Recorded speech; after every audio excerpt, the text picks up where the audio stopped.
Ola, son Teresa Queiro, a xefa do Servizo de Medicina Preventiva e Saúde Pública do Complexo Hospitalario Universitario de Santiago de Compostela e quería darvos unha explicación sobre o novo coronavirus que provoca unha enfermidade que se chama COVID-19. Que este virus, o coronavirus, son unha familia de virus que poden causar diversas enfermedades en animais, especialmente en animais salvaxes. Estes virus poden mutar e podense adaptar a un novo hóspede como o ser humano con facilidade. Moitos coronavirus que apareceron nos últimos 20 anos pasaron de animais a persoas en China ou en Oriente Medio. Durante moito tempo estas enfermedades se producían nun país e circulaban nese país sen pasar o resto. A diferencia é que agora cada vez máis son habituais os desprazamentos de poboación de China a outros países e de persoas de outros países a China, polo que se facilita a circulación do virus. Cal é a súa sintomatoloxía? É un virus que provoca unha sintomatoloxía leve, similar a outros virus respiratorios como o da gripe, no 80% dos casos. Isto é bo porque non ten unha elevada letalidade, sobre un 2%, pero tamén dificulta o seu control, porque poboación que presenta poucos síntomas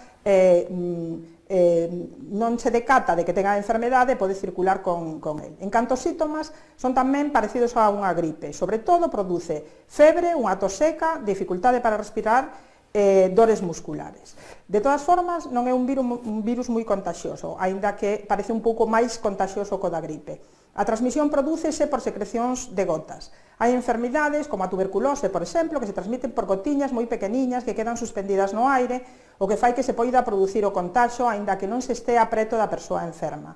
Algúns virus respiratorios, ao contrario, transmítense en gotas máis grandes, polo que hai que estar preto para contaxiarse. No caso deste novo coronavirus, a transmisión é por gotas grandes, que ao tusir caen ao chan a metro ou metro e medio como máximo do paciente. Se estou máis lonxe desa distancia non me alcanzarían as gotas, pero estas podense depositar nunha mesa ou na man, por exemplo, se se tose tapándose a boca con ela, e despois, se un toca onde se depositaron as gotas, como o pomo dunha porta, e esa man lévase a boca, o nariz ou os ollos, podería producirse o contagio. Por iso, a mellor medida para prever o COVID-19 e outras moitas enfermidades é lavar as mans con moita frecuencia, porque así evítase o levar esas gotas á boca, ollos ou nariz.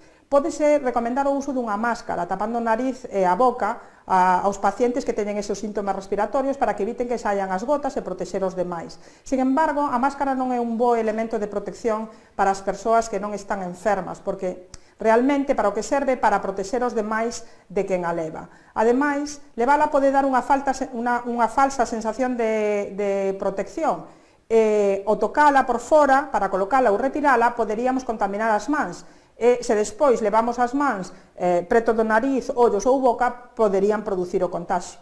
Por iso é importante recordar que a mellor medida para protexernos é lavar as mans con moita frecuencia para evitar levar esas gotas a boca, ollos ou nariz. En canto ás persoas que teñen os síntomas respiratorios, o consello é que o tusir, usar un pano desbotable e tiralo a continuación.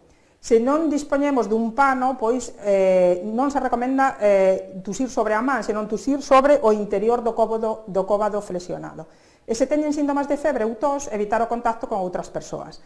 Que é o que recomendamos? Nestes momentos hai un teléfono gratuito de información, o 900 400 116, para aclarar todas as dúbidas. Se alguén pode ter estes síntomas, febre, tos, dificultad para respirar, e estuvo de viaxe por algún dos países de risco, que nestes momentos son o norte de Italia, China, Corea do Sur, Irán, Singapur e Xapón, ou estuvo en contacto con unha persona que estuvera diagnosticada de esta enfermedade, o mellor é que contacte con nós no teléfono 061 ou no 112 para poder valorar a situación e decidir o que procede facer.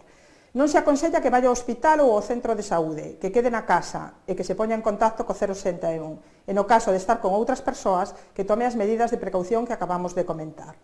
Neste momento, profesionais do Sergas están a desprazar os domicilios para que nos casos nos que se pensa que poden ter a infección polo coronavirus, pero non se necesita atención médica, facer a toma de mostras e levala ao hospital para o seu análisis, mantendo así no seu domicilio a persoa que se vai a analizar para evitar o desplazamento na medida do posible hasta estar seguros de que teñen ou non teñen a infección.